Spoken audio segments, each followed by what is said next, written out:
Have I bored you yet? Oh, let's see what we can do.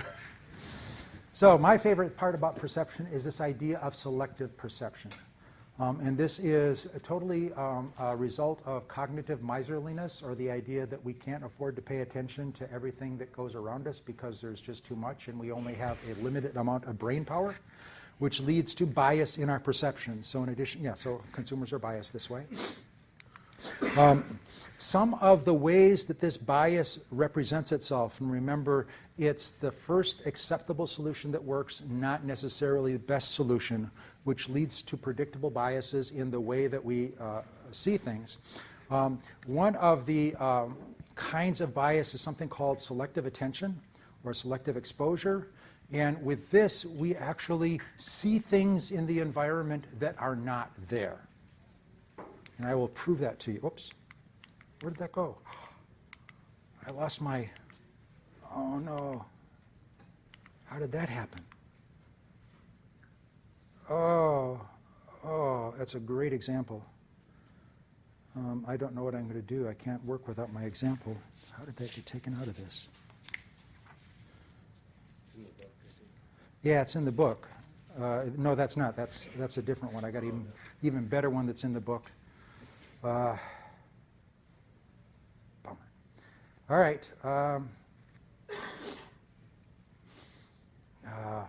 Well, believe me, take it on faith. You can see things that are not there. I will see if I can dig up that example and pull it out next time, because even though I've prepared you for it, you're not going to believe it. In the book, I have a written example where I have a phrase on 2 lines, and the phrase is actually the thing that I started is if it's, never mind. I am totally embarrassed here. Not only do I not know what I'm talking about, but I'm not prepared for the lecture. Thank goodness you guys are biased and lazy, because you're consuming this stuff. That's awful. Well, so in addition to seeing things that aren't there, we also don't see things that are there. That's called selective attention or selective exposure. And I have an example of this that I'm 70% confident will work because it's a video. So let me see if I can make this work. And that would help. If I can, how do I do this? There we go, I go there. And I go there. Still not convinced you've got a one-track mind? Apollo's got a trick for you. Try to catch how he does it while still paying attention to what he has to say. I get asked all the time, where is the safest place to keep your stuff? The answer is really not that simple. It's a little bit more involved. You have to get inside the mind of a thief. And to do that, I'm going to show you how. I'm going to back this up so that everybody can hear it.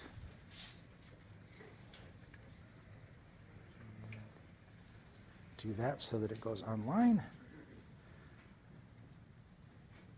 You have to understand. There we go. There we go. Still not convinced you've got a one-track mind? Apollo's got a trick for you. Try to catch how he does it while still paying attention to what he has to say. I get asked all the time, where is the safest place to keep your stuff? The answer is really not that simple. It's a little bit more involved. You have to get inside the mind of a thief. And to do that, I'm going to show you how. You have to understand their target. They're looking for brands, looking for the type of watch that you wear, they're looking for your cash, and they're looking for your phone. All of these things are quite valuable, but it's important the way you can hide them. When you're traveling, here's a simple thing to do. You can get a cup. It acts as a portable safe. Put all your valuables inside, put a lid on top. You need a little bit of a convincer, something that it's a nice touch sometimes is just to use something simple like a straw. You put the straw on top, it convinces them that the cup might be empty. And if they were to rob you, they wouldn't find anything on you, and they'd probably leave you with your trash. Well, the nice thing is you'd still have all your valuables. At the end, you'd have a nice, refreshing beverage. Did you catch how he did that? did you see the bunny, the gorilla, and the bear? Put all your valuables inside. Apollo just turned his keys, wallet, and cell phone into a cold cup of soda, while 3 costumed animals walked directly behind him. Nice, refreshing. You can get a cup. You have to understand. Did you see any of these critters? You may have noticed the bunny, but chances are good you didn't catch all 3. Why not? Is it the same reason you missed the background change in the first Apollo trick? Or the objects that appeared in the flicker test? Nope. Remember, these tricks relied on breaks in your visual memory that caused you to lose track of details in the scene. Once those breaks were removed, the changes became obvious. The answer's really not that simple. In this scene, there were no breaks, but you still missed something. This is because of a different neurological phenomenon called inattentional blindness. Inattentional blindness is a failure to notice something unexpected when your attention is really focused tightly on something else. So we can often fail to see something that's fully obvious right there in front of us if we're not looking for it. It's a side effect of something that we do quite well, which is to focus attention and filter out all the irrelevant distractions. A consequence of that is we sometimes filter out things that we might actually want to see. At any given moment, your brain is being bombarded with countless stimuli, such as images, sounds, and smells. These regions are some of your sensory cortices. Here, networks of neurons process the many stimuli coming in from your sense organs. These neurons work with nerves in other regions of your brain that prioritize the stimuli, making only the most important ones the object of your focus. The result of this sensory triage, millions of stimuli every moment go completely unprocessed. And bunnies, gorillas, and bears can walk through your field of vision completely unnoticed.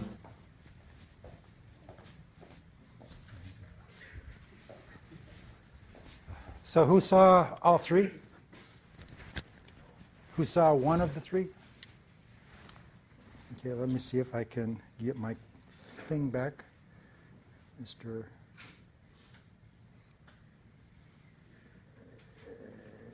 Genius here. Ha. This, by the way, was a segment from a show on National Geographic Channel called Brain Games. And it's just really cool. They're taking basic psychological experiments and then making them entertaining. But I've got some really boring versions of this that we could have showed in the past. But again, a good illustration of selective perception is because we didn't need to see the bunny and the bear and the rabbit in order to understand what was going on. It not just that we didn't pay attention to it, we just didn't see it. It didn't exist. Think about this when you're trying to communicate with people about products that they're not interested in. We talked before, if you're not in the market for a car, you're going to tune out car ads. You may not see them at all, or if you see them at all, it's just a very low involvement impression that isn't going to be very powerful. Similarly, from a safety perspective, think about this if you are lane splitting with a motorcycle. Is if people aren't expecting to see something, they aren't going to see it. And if they aren't expecting to see somebody coming up on their left side, just that's the way the brain works. There's no fault involved. That's just something to be aware of. I have a son who has a motorcycle. That was for him. And the last variation on this theme is something called selective interpretation or selective selective distortion. And this, I am really blurry on the monitor for some reason. Let me see if I could do this again.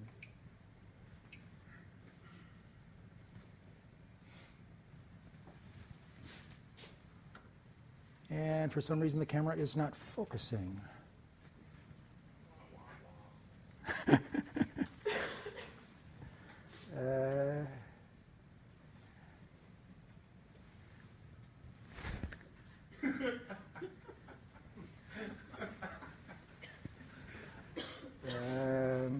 Try that one more time. Are you paying attention, folks? Put on the camera.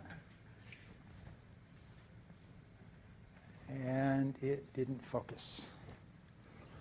Well, since the camera is blurred, I think I should make words be consistent so it's going to call the experience unintelligible.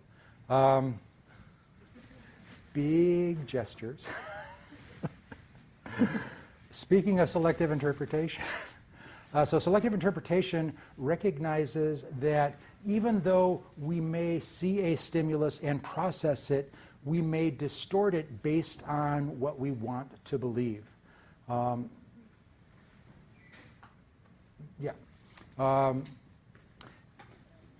is this where I have? This is the one. This is the example that I was hoping for. So this is an example of selective interpretation. Somebody want to describe this figure to me? What? No fair. Somebody who hasn't seen it before, describe it to me. Oh, he's going to say 3 Pac-Man? Okay. A triangle? Who here sees a triangle? Okay, just about everybody. It's not there. But you can see it clearly, can't you? And I know this, you know this, I've told you the joke, there's no triangle there. We can all see the triangle. Why is that? Why can you still see the triangle, even now that you know that it's not there? Say again? Is it because we want to see shapes? It's we want to see the shapes. This is an example of selective interpretation or confirmation bias. When you were in grade school, what was the definition of a triangle? 3 angles, 3 sides, right? That's a triangle. So when I look at this, I see 3 angles. So that's probably a triangle, right? And which is easier for you to think of, a triangle or 3 circles with a pie-shaped wedge taken out of them that might be described as Pac-Man? Triangle, right? So rather than having to think, your brain says that's a triangle, and you can actually see the line. Your brain is filling in that line for you because the brain wants that to be a triangle, and so even though it's not there, the brain is filling it, literally connecting the dots so that you can see a triangle. This is the idea of selective interpretation or confirmation bias. Is, again, when we talked about memory-based decision making, that's very powerful because it's immediate and you don't have to work that hard to find what's in your memory.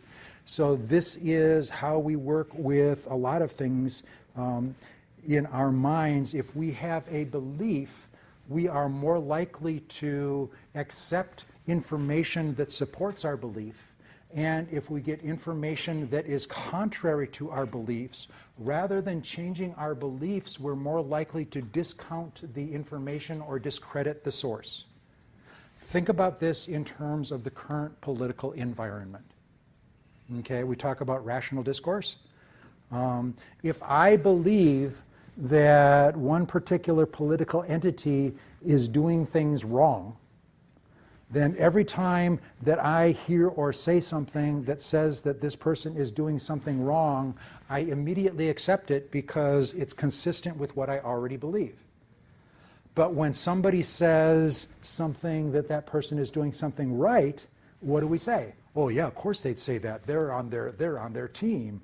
Or, oh, that's the news channel that nobody listens to. They're all lying. It's fake news or alternative facts, to take it to the extreme.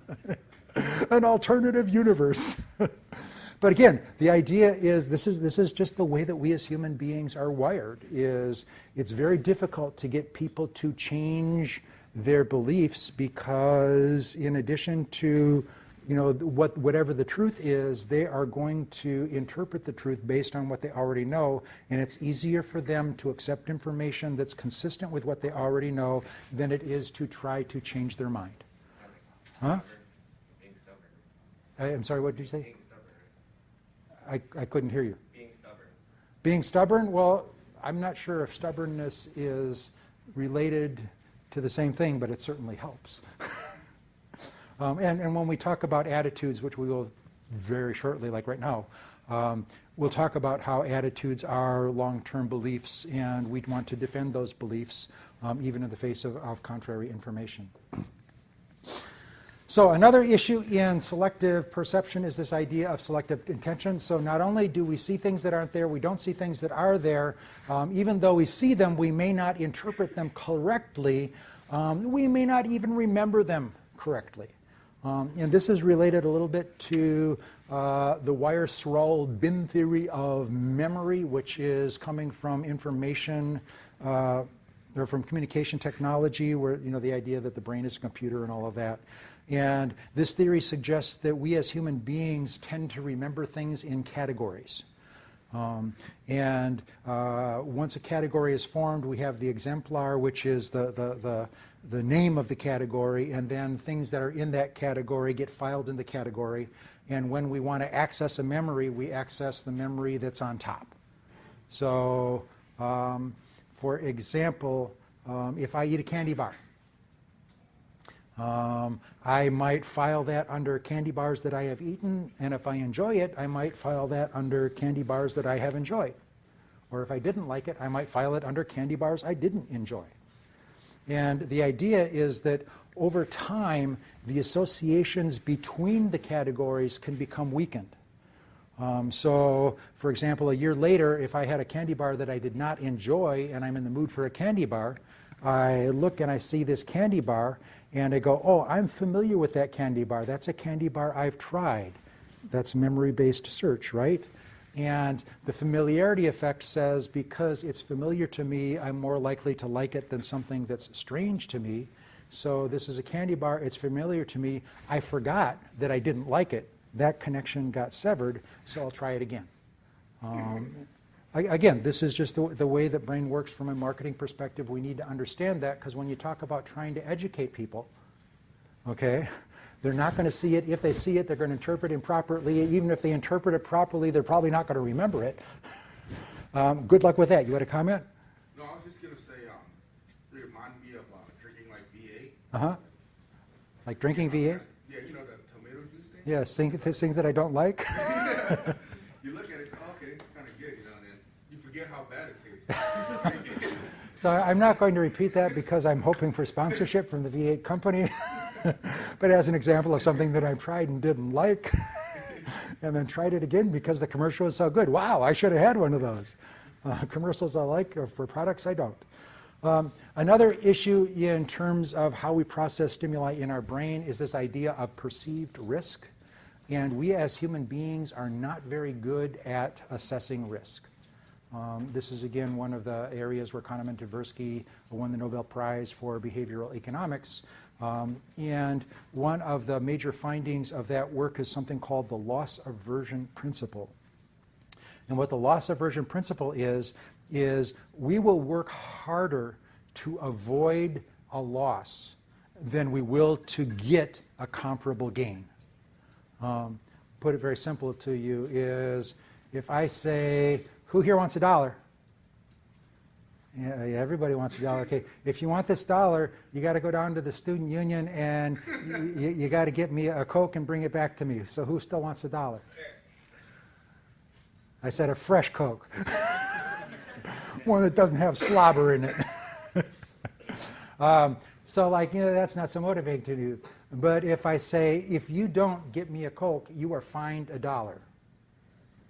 You will probably go do that because you'll work harder to avoid the loss than you would to have a comparable gain. A kind of a related attribute of this is the ownership principle, is we value things that we own more highly than things that we don't own. This is the loss aversion principle, is if I have a cell phone and I lose it, I got to have that cell phone right away. If I don't have a cell phone, is it any big issue for me to get a cell phone if I don't have one? I'd get one someday when they get the technology working, get all the bugs worked out. Again, so and I just love this television show. I think it's still on in reruns somewhere, The Deal or No Deal, which is an example of how good we are at assessing risk. Where they have various amounts, and you have the odds of winning, and they make you offers to buy out, and people inevitably guess that they're going to win big until they lose everything.